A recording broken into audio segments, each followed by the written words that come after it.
Bom dia, boa tarde, boa noite. Eu espero que você se encontre bem. Meu nome é João Mingorance, sou advogado, tenho trabalhado com acesso a cannabis medicinal e terceiro setor há quase 10 anos, pelo menos 10 anos. E vamos falar um pouquinho de habeas corpus, de autotutela, de direito à saúde.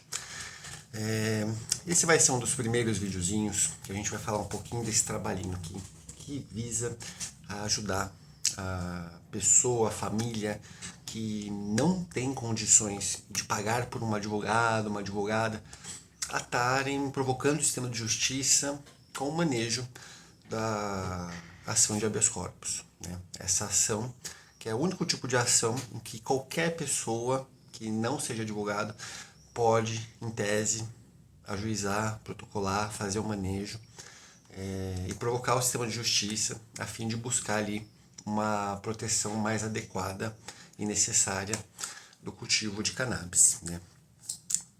Uma coisa muito legal. Quando a gente fala de habeas corpus, uma das coisas mais importantes para a questão até de competência, né, de admissibilidade, né, de aceitamento dessa ação no sistema de justiça, está em identificar uma coisa que a gente chama de autoridade coautora, né? Quem seria ali, teoricamente, a pessoa pública, né?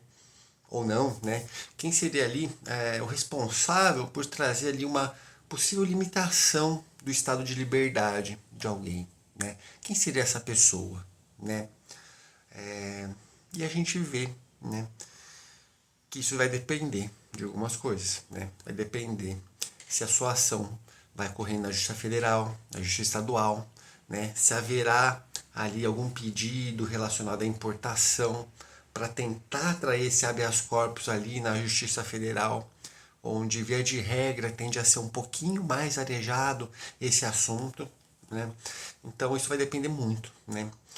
E me lembro bem quando há 10 anos atrás protocolamos o primeiro habeas corpus do estado de São Paulo por uma questão relacionada à síndrome de Dravet. A autoridade, né, as autoridades coautoras, né, foram ali agentes públicos voltados para a justiça estadual, né, comandante ali, né, da polícia militar, né, essas pessoas que de fato protagonizavam ali um certo risco para essa família, né? E essas autoridades ali do, relacionadas ao Estado de São Paulo, né, que foram compreendidas como hipoteticamente coautoras e instruíram esse pedido, né?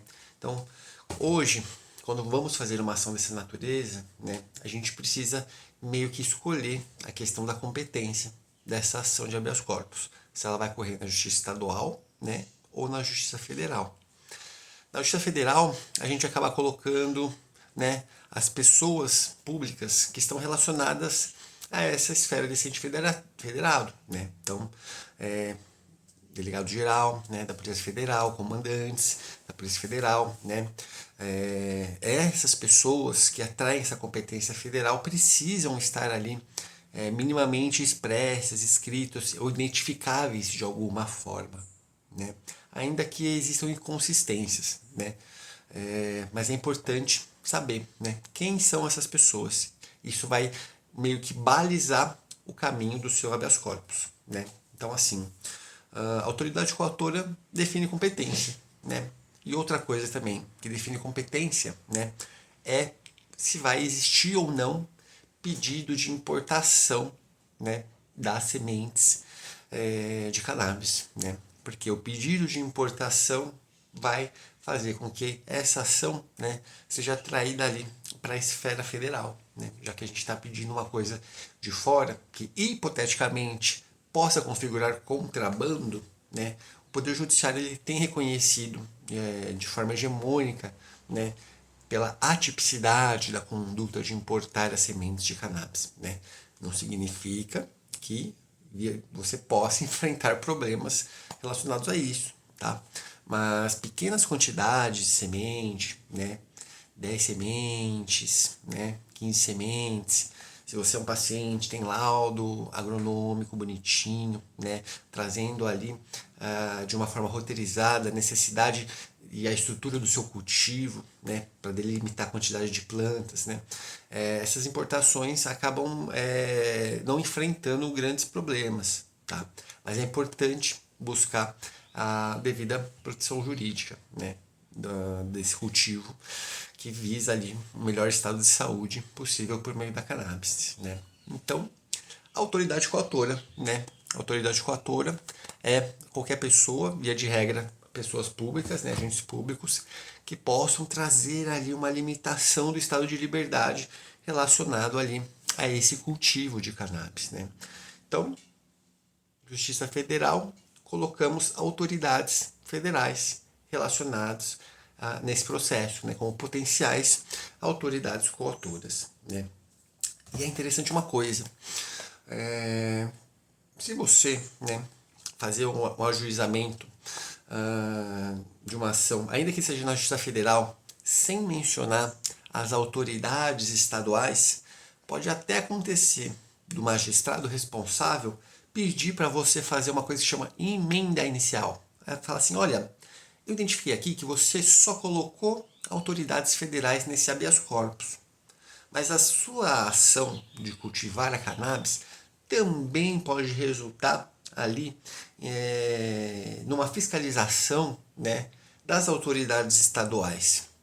E aí ele pode te dar um prazinho ali, geralmente de 5 dias, para fazer essa emenda e falar, ó, você quer incluir as autoridades estaduais também nessa ação? E isso tem acontecido, né? Quando você não menciona na sua ação de habeas corpus impetrada perante o juízo federal, para que você possa incluir, caso queira, as autoridades estaduais, né? Então, a gente observa de alguns magistrados esse poder geral de cautela, né? De demonstrar, olha, eu estou compreendendo aqui que essa situação também pode ser necessário incluir outras potenciais autoridades coautoras. Você pode fazer. Se você não quiser, eu decidi eliminar mesmo assim, né? Então, quando você for pensar em ajuizar uma ação na Justiça Federal, né, para tentar ali fazer um pouquinho mais rápido, né, ter a resposta, né, do pedido liminar de uma forma um pouquinho mais célere, faça a inclusão, né, de todas as autoridades possíveis, né, sejam elas autoridades federais e as autoridades estaduais, tá? Bom, a autoridade coautora é isso, e você vai precisar fazer um capítulo específico nessa sua ação de habeas corpus, trazendo ali uma justificativa, né, explicando por que essas autoridades coautoras elas estão incluídas ali na sua ação de habeas corpus. É isso. Até o próximo vídeo.